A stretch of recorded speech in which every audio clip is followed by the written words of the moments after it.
So in my previous video, we talked about the Redmi K40, which is a flagship killer featuring the Snapdragon 870 chipset, a 120Hz AMOLED screen, 33 watt fast charging and more for a price equivalent to around $300.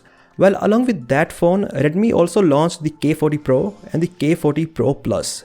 Now both of these are more expensive than the Redmi K40, but there isn't much difference between these apart from the chipset and the cameras. While we were expecting the Redmi K40 Pro to start at 2,999 yuan in China, Redmi surprised us by launching it at a starting price of 2,799 yuan, which is equivalent to around $430. The Redmi K40 Pro Plus is the most expensive phone in this series as it is priced at 3,699 yuan or around $570. Design-wise, the Redmi K40, K40 Pro and K40 Pro Plus are all the same. There is Gorilla Glass 5 on the front and the back, a rectangular camera module with triple cameras in it and a flat display on the front.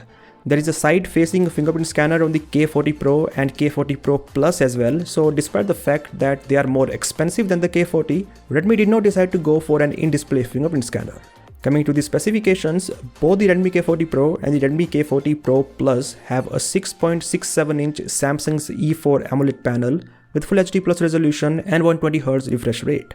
The touch sampling rate is 360Hz and this panel has been rated A+ by DisplayMate. Under the hood, both the phones have Snapdragon 888 chipset, which as we know is the most powerful chipset from Qualcomm right now.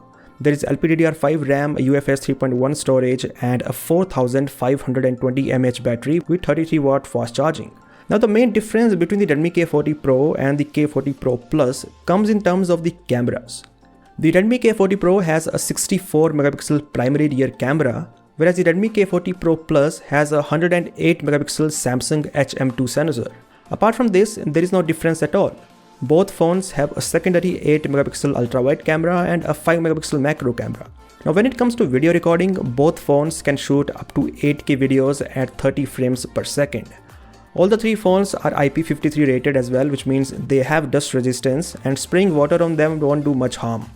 Finally, here is the pricing of Redmi K40 Pro and the Redmi K40 Pro Plus in the Chinese market.